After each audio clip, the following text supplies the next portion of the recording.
40-50 pre రిలీజ్లు గెస్ట్కి వెళ్ళి ఇప్పుడు మళ్ళీ చాలా రోజులతో మళ్ళీ నా సినిమా ప్రీ రిలీజ్కి వస్తే చాలా చాలా ఆనందంగా ఉంది 5 years గ్యాప్ తర్వాత. ఫస్ట్ ఆఫ్ ఆల్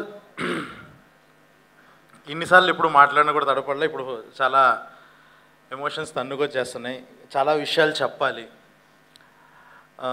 ఫస్ట్ ఒక 81 days కష్టపడి ఈ సినిమా ఫినిషెస్ అంటే లాస్ట్ ఇయర్ మార్చి నుంచి రాసుకొని దీని మొత్తాన్ని ఒక సెట్ మీదకి తీసుకురావడానికి 1 సంవత్సరం టైం పట్టింది. చాలా చాలా రైటింగ్ టైము, ప్రీ ప్రొడక్షన్ ఇదంతా జరిగి దాని తర్వాత ఫిబ్రవరి నుంచి షూట్ స్టార్ట్ చేసి ఒక 9 నెలలు ఎక్కడ ఆగకుండా షెడ్యూల్ చేయటం, ఫుటేజ్ చూసుకోవటం, ఇంకా ఇంకా ఇంకా సినిమాని చెక్కుతూ అలాగా ఒక 81 రోజులు చేసాము. ఒక 300 days స్పాన్లో ఒక 80 days వర్క్ చేసాము.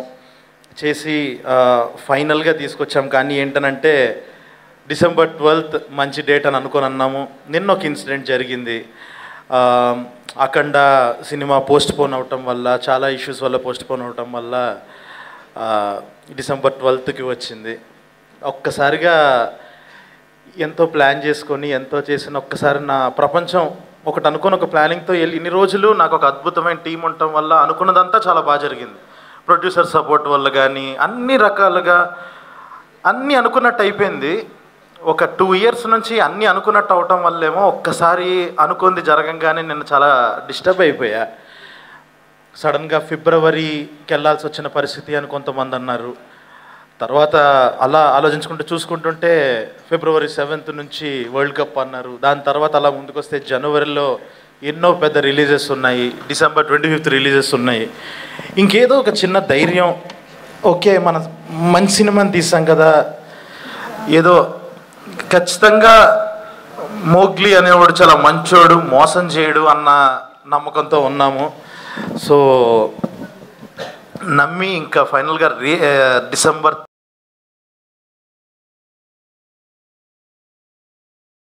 ఒక్కళ్ళకి నేను చెప్పేది ఏంటంటే ప్రతి ఒక్కళ్ళకి ఎవరైనా నెక్స్ట్ డైరెక్టర్స్ కానీ ఎవరైనా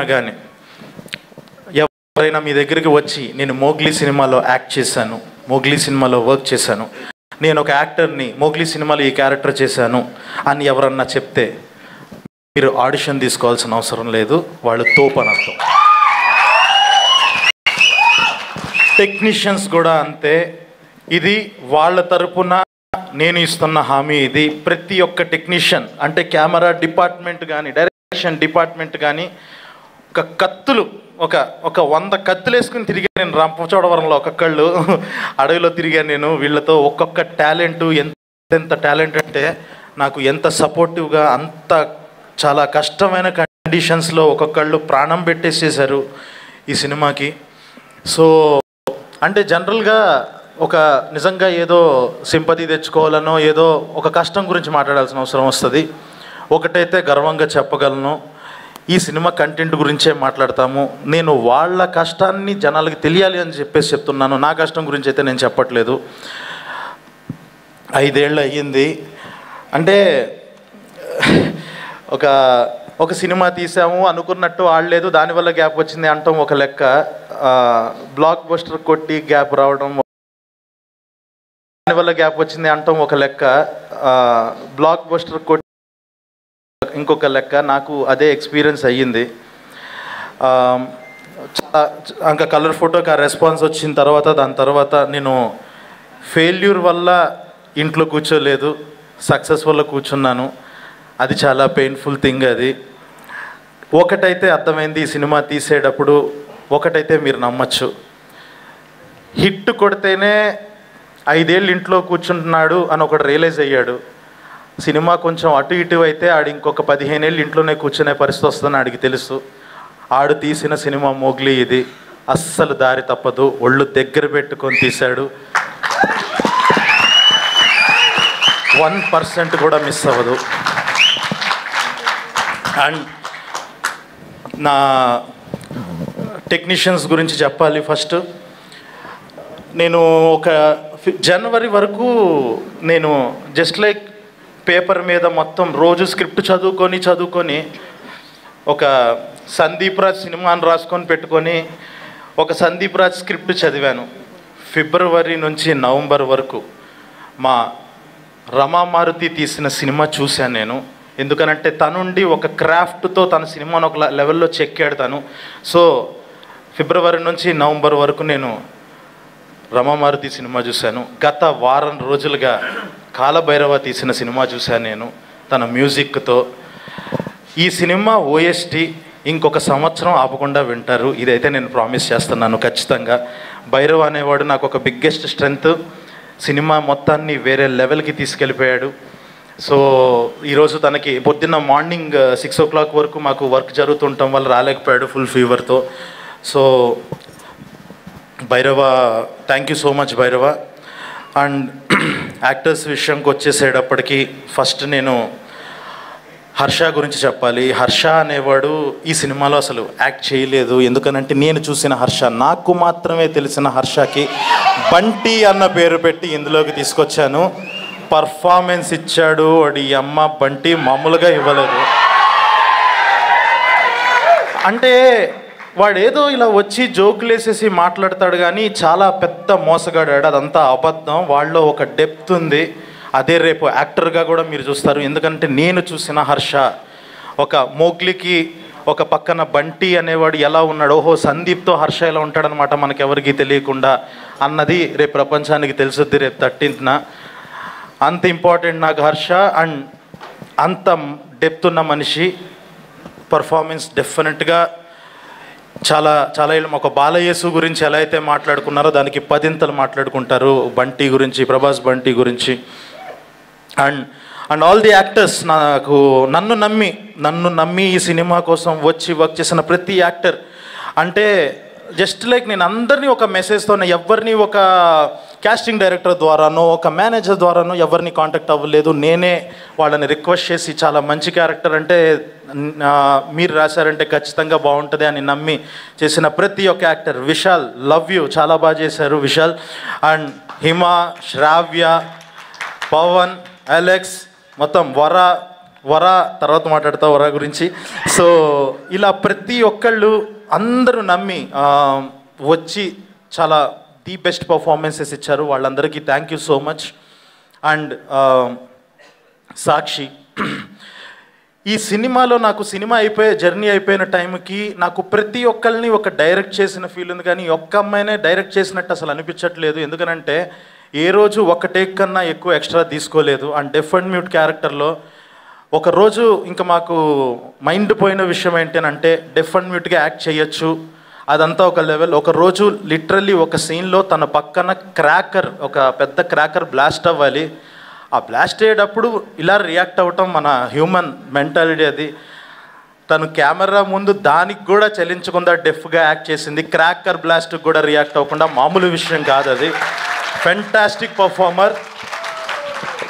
ఒక స్టార్ హీరోయిన్ని చూడబోతున్నారు. వితిన్ 5 to 10 yearsలో you are going to see a star.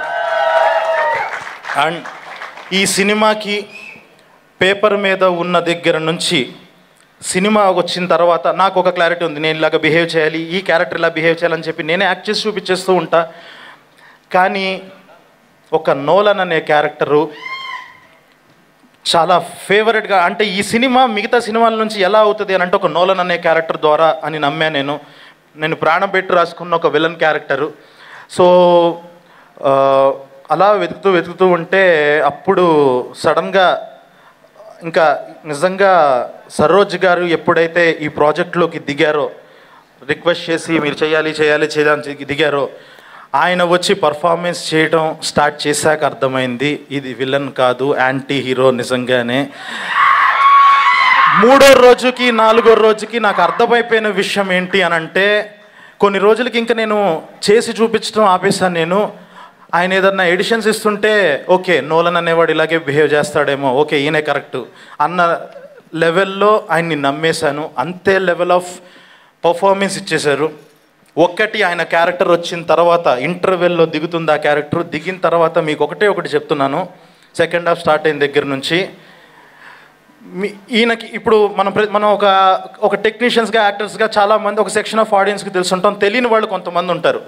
ఆ తెలియని వాళ్ళ దగ్గరికి వెళ్ళి ఈయన పలానా ఇండస్ట్రీలో పెద్ద స్టార్ హీరో చూడు ఎలా ఉన్నారో అని అంటే ఖచ్చితంగా నమ్మేస్తారు. ఆ లెవెల్ ఆఫ్ ఆరా క్యారీ చేశారు ఆ క్యారెక్టర్తో. ఆయన అంత స్టార్ పర్ఫార్మెన్స్ ఇచ్చారు. థ్యాంక్ యూ సో మచ్ అండి, thank you so much. And finally ఎక్కడ మొదలుపెట్టానో అక్కడికి రావాలి ఫైనల్గా ఎండ్కి. నా Mowgli Roshan. So last year మార్చ్లో ఈ కథ రాసినప్పటి నుంచి, కథ డిస్కషన్ చేస్తున్నప్పటి నుంచి, నేను మారుతి కూర్చొని కథ రాస్తున్నంతసేపు, ఇద్దరం డిస్కస్ చేస్తున్నంతసేపు నా వైఫ్ మా చాందిని చెప్తుండేది ఇది రోషన్ కరెక్టు అని చెప్పేసి. తను నమ్మింది రోషన్. ఇంకా బబుల్గమ్ ఓటీటీలో వచ్చిన తర్వాత బబుల్గమ్ సినిమా చూసి అసలు తనే పర్ఫెక్టు, అసలు నువ్వు ఇంకొక ఆప్షన్కి వెళ్ళకు అని చెప్పేసి తనే పంపించింది నరేషన్కి. అప్పుడు వెళ్ళినప్పటి నుంచి తనతో ఒక జర్నీ స్టార్ట్ అయినప్పటి నుంచి ఒక మోగ్లీ అనే వర్డ్ అప్పటిదాకా ఊహించుకున్నాను, ఒక మోగ్లీని చూడటం మొదలుపెట్టాను. ఈ సినిమా మోగ్లీ అనే సినిమా మీకు ఎందుకు, అందరం జస్ట్ లైక్ 1 ఫిలిం 2 ఫిలిం వాళ్ళమే అయినా కూడా ఎందుకు మీకు ఇంత క్వాలిటీ కనిపిస్తుంది అని అంటే అది ప్రొడ్యూసర్స్ నమ్మకంతో పాటు ఎక్కడ 1% కూడా కాంప్రమైజ్ అవ్వకుండా కాలంలో దూకమంటే కాలంలో దూకేస్తూ గుర్రం ఎక్కేసి ఒక్క సినిమాలో ఐఎమ్ ప్రౌడ్ టు సే ఒక్క గ్రీన్ మ్యాట్ షాట్ కూడా ఉండదు. అంత కష్టపడి ఒరిజినల్ అడవుల్లో చేశాము అని అంటే అది కేవలం డే 1 నుంచి రోషన్ ఇచ్చిన సపోర్ట్ వల్లే. ఒక మురిక్కాలలో ఒకటి చూసి దాని మీద ఒక 200 దోమలు ఉంటే డిఓపికేమో నాకు ఈ కాలమే కావాలి, నాకు ఇది బాగా నచ్చింది లైటింగ్ అంటాడు. దిగమంటే దిగుతాడు, పక్కకి వెళ్తాడు, దోమలు తోలుకుంటాడు, నీళ్ళల్లోకి దిగాడు, తలతో సహా తల మునిగిపోయేంత వరకు దిగి ఒక 10 సెకండ్స్ హోల్డ్ చేసి యాక్షన్ చెప్తే నీళ్ళల్లో వినపడదు, కాబట్టి నువ్వు నీళ్ళల్లోకి దిగి 10 సెకండ్స్ లెక్క పెట్టుకొని లెగు అని అంటే లేచాడు, మురికల్లో తిరిగాడు, చెట్లెక్కాడు, పొట్లెక్కాడు, దూకాడు, ఇంకా ఇష్టం వచ్చినట్టు. అంటే మనం నో చెప్పకూడదేమో ఇలా డైరెక్టర్ అడిగినప్పుడు అన్నట్టు బిహేవ్ చేశాడు, ప్రాణం పెట్టేశాడు. నువ్వు పడిన దానికి ఖచ్చితంగా తిరిగి వచ్చేస్తా డార్లింగ్, ఖచ్చితంగా అస్సలు బాధపడకు, ఎక్కడ డౌట్ కూడా పడకు, కష్టం. ఒకటైతే ఫైనల్గా ఒకటి చెప్తున్నా మోగ్లీ గురించి. ఇందులో ఉన్న నాకు దొరికిన అదృష్టం, నాకున్న యాక్టర్స్ ఒకటి చెప్తున్నా గర్వంగా, 5 ఇయర్స్ తర్వాత మోగ్లీ సినిమా ఒక క్రేజీ మల్టీ స్టారర్ లాగా మీకు కనిపిస్తుంది. అలాంటి యాక్టర్స్ దొరికారు నాకు. ఆ లెవెల్ మాస్ హీరోలను దింపుతున్నాం మేము రేపు 13వ తారీఖున. అండ్ మిగతా technicians and Krishna, thank you so much. IRS song అంత అద్భుతంగా ఇచ్చినందుకు. ఫస్ట్ టైం ఇలాగ నాకు ఒక సెట్ సాంగ్ కొరియోగ్రాఫర్తో వర్క్ చేయడం, thank you for the experience. And విశ్వ సార్, ఇందాక నేను చెప్పినట్టుగానే ఇలాంటి సినిమా ఒక్క సినిమా తీసిన వాళ్ళే అందరూ, నేను కానీ రోషన్ కానీ ఇలాగా అందరం ఒక వెరైటీ కాస్టింగ్తో వెళుతూ ఏదో ఒక కొత్తగా ఆలోచించాలని చెప్పేసి అందరినీ తీసుకొచ్చుకున్నాము. కానీ ఏంటనంటే ఈ సినిమా యొక్క కథను నమ్మి ఈ లెవెల్ ఆఫ్ స్కేల్ ఉంది ఈ సినిమాలో అని చెప్పి నమ్మి దానికి ఏ రోజు నో చెప్పకుండా ఫస్ట్ నుంచి మమ్మల్ని ఎంకరేజ్ చేసి ఇక్కడ వరకు తీసుకొచ్చిన విశ్వ సార్, థ్యాంక్ యూ సార్. మళ్ళీ చెప్తున్నాను సార్, లైఫ్ లాంగ్ రుణపడి ఉంటాను sir. Thank you so much sir. And costume designer Sushmita, Annapurna, fantastic job అసలు మీరు కూడా. అండ్ మిగతా టెక్నీషియన్స్, నటరాజ్ అని చెప్పేసి ఇది ఒక action love story, single card మొత్తం సినిమా అంతా. సినిమాలో 80 రోజులు ఉంటే మొత్తం 50 డేస్ ఆఫ్ యాక్షన్ డైరెక్టర్ ఉండాల్సిన పరిస్థితి అది. తను కూడా ప్రాణం పెట్టేశాడు ఈ సినిమాకి. డెఫినెట్గా ఈ సినిమా ఫైట్స్ గురించి స్పెషల్గా మాట్లాడుకుంటారు, ఎందుకంటే నేను వేరే జోన్ ఆఫ్ సినిమా తీద్దాం అనుకున్నాండి. ఒక జెన్యున్గా ఒక యాక్షన్ లవ్ స్టోరీ తీయాలి అని అనుకున్నప్పుడు నేను ఫైట్స్ ఏదో మామూలుగా ఇలాంటి వాళ్ళతో ఒక క్రేజీ యాక్టర్స్తో చేస్తున్నప్పుడు డిషుమ్ ఫైట్లు ఉండకూడదు, ఏదో చెయ్యాలి, ఒక కసితో చేయాలి అన్నట్టు తను కూడా అలాగే ప్రాణం పెట్టి చేశాడు Nataraj. Thank you so much Nataraj. ఈరోజు తను వేరే షూట్లో ఉండటం వల్ల రాలేకపోయాడు. అండ్ రాణా సార్, సారీ ఎక్కువ time తీసేసుకుంటున్నాను.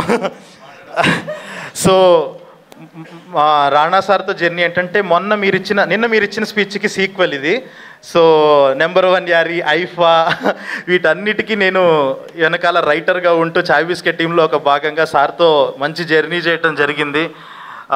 Thank you so much sir. ఇప్పుడు మీరు రావటం చాలా చాలా ఆనందంగా ఉంది. అండ్ ఈ కథ రాసిన తర్వాత ఫస్ట్ విన్న వ్యక్తి మారుతి గారు.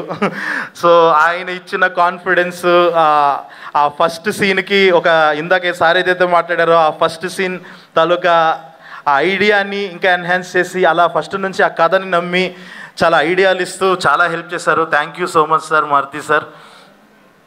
అండ్ ఇంకెక్కువ టైం తీసుకోను. ఫైనల్గా మోగ్లీ అనే సినిమా రేపు 13వ తారీఖు రిలీజ్ అవుతుంది. ఖచ్చితంగా మీరు మనం ఒక మంచి బిర్యానీ తినడానికి వెళ్ళినప్పుడు బయటకు వచ్చిన తర్వాత పాన్ డబ్బా దగ్గర ఆగి కిళ్ళి తింటాం కదా, మీరు అఖండాకి వెళ్ళండి. బయట ఒక పాన్ డబ్బా ఉంటుంది, అందులో మీనాక్షి స్వీట్ పాన్ అని ఉంటుంది, అదే మా మోగ్లీ సినిమా. సో ఖచ్చితంగా కిక్ ఇస్తుంది, మామూలు కిక్ ఇవ్వదు, మిస్ అవ్వదు సినిమా. ఖచ్చితంగా మీ అందరికీ నచ్చుతుంది.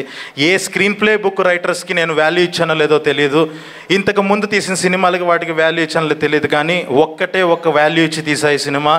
మీ టైం ప్రతి నిమిషం it will be fun, CDE comedy, drama, emotion, ఈ మూడిట్లో ఒకటి ఎంజాయ్ చేస్తారు. 2.5 గంటలు అలా సీట్లలో కూర్చొని విజిల్స్ వేస్తారు, ఎంజాయ్ చేస్తారు, ప్రతి ఎమోషన్ని ఎక్స్పీరియన్స్ చేస్తారు. ప్రాపర్ థియేట్రికల్ ఎక్స్పీరియన్స్ ఉంటుంది. You will love it. Thank you so much. And ఈ మొత్తం జర్నీలో నాకు సపోర్ట్గా నిలిచిన నా ఫ్యామిలీకి, నా వైఫ్కి thank you so much.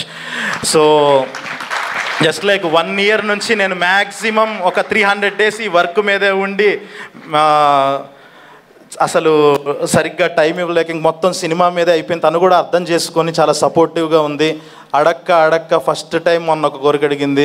4 years of రిలేషన్లో ఎప్పుడో 5 years బ్యాక్ సెలబ్రేట్ చేసుకున్నావు నువ్వు, ఒక్కసారి నువ్వు సెలబ్రేట్ చేసుకుంటే చూడాలని ఉంది అని అడిగింది. రేపు 13వ తారీఖు నైటు చూద్దాం, సెలబ్రేషన్ అంటే ఏంటో చూపిస్తా.